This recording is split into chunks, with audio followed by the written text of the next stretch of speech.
Assalamualaikum warahmatullahi wabarakatuh. Hari ini hari puasa yang ke sekian ya. Nggak terasa ya, tapi saya berdoa mudah-mudahan negara Indonesia ini dipimpin oleh Pak Prabowo baik-baik saja dan bebas dari segala cobaan dan rintangan ya. Jadi perlu saya jelaskan bahwa pemberian rumah itu ya bukan rumah terbengkalai.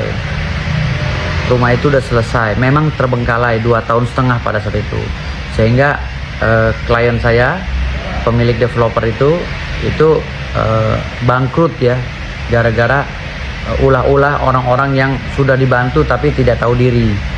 Jadi perumahan itu dibangun oleh developer milik klien saya, PT Citra Rosalen. Jadi setelah dibangun sekian ratus rumah, datanglah segerombolan orang yang sebagian besarnya di blacklist oleh bank, tidak bisa mengajukan kredit di bank. Akhirnya diberi keringanan untuk mengajukan kredit di developer langsung gitu loh, dicicil ke developer langsung. Namun dari DP yang disepakati untuk diberikan rumah untuk siap ditinggal ditempatin, tapi DP-nya ini ada sebagian yang tidak lunas ya. DP cuma 5 juta, DP cuma 7 juta, mau menguasai rumah. Lalu ada yang sudah masuk ke rumah situ tidak mencicil, hanya bayar 20 juta, 30 juta, tidak mau mencicil. Ya dari mana hitung-hitungan ekonominya? Rugilah orang. Nah sementara klien saya itu bangun rumah tuh udah ratusan. Nah mereka yang DP ini hanya DP 7 juta, 11 juta. Nah di saat mereka ini sedang hitung-hitungan masalah DP dan lain-lainnya dengan klien saya, masuklah LSM oknum mempengaruhi mereka, membisik-bisikan dan memfitnah klien saya penipu. Lalu didudukilah rumah itu selama 2,5 tahun oleh LSM dan para orang-orang yang angkat kredit ini gitu. Akhirnya datanglah ke saya klien saya dengan kondisi yang susah, sangat sulit, terpuruk gara-gara ulah mereka. Orang usaha diduduki, yang awal-awalnya mereka nyari gara-gara mempermasalahkan masalah selokan air. Masalah selokan air, si LSM ini ujung-ujungnya bergabung dengan si orang-orang yang mau menguasai rumah dengan DP hanya 5 juta. Kata klien saya DP-nya itu hanya nggak bisa 5 juta. DP itu udah sepakati puluhan juta baru bisa masuk rumah. Tapi mereka dengan dalih memaksa karena tidak punya rumah dan lain-lain, ingin memaksa masuk, nggak boleh.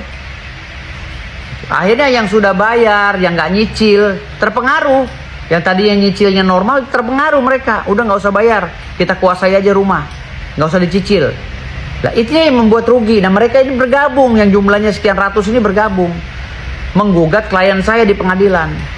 Lalu setelah itu gugatannya kami menangkan.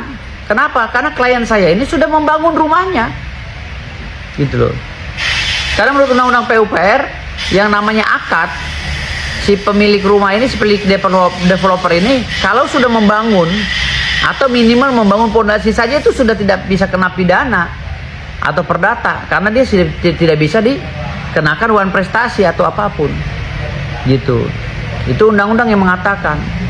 Tapi mereka dengan gagahnya membawa LSM dan ormas menduduki rumah itu selama 2,5 tahun, sehingga klien saya rugi dan sampai hancur rumah tangganya gara-gara ulah-ulah si oknum-oknum yang ingin punya rumah hanya memakai DP 5-7 juta dan mempengaruhi yang sudah hampir lunas, sehingga yang hampir lunas ikut ngegugat juga, kan bodoh. Akhirnya gugatannya saya kalahkan di pengadilan Tangerang. Nah sekarang setelah gugatan kalah, mereka diam, nggak bisa. Saya udah peringati, jangan sampai ada orang yang ngomong di media sosial bahwa perumahan bukan Genta Buana ya, perumahan itu PT Citra Rosalen. Hanya saja di sebelahnya Genta Buana Residen. Kalau Genta Buana Residen memang mangkrak dari dulu, udah dianggunkan oleh Pak Budi di bank ya, itu mangkrak dari dulu. Itu memang mangkrak. Kalau berita di media itu Genta Buana Residen mangkrak, memang betul. Genta Buana itu mangkrak di sebelahnya. Kalau yang di sebelahnya lagi milik klien saya itu PT Citra Rosalen yang saya berikan kepada Ibu Ida dan anak buah saya. Ada beberapa puluh rumah. Makasih.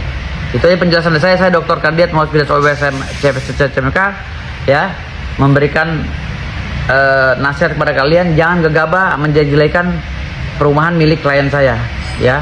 Karena ini sedang proses, habis lebaran akan dilakukan pembangunan lagi, insya Allah. Ya, saya sedang mendorong klien saya agar pulih kembali ekonominya. Terima kasih.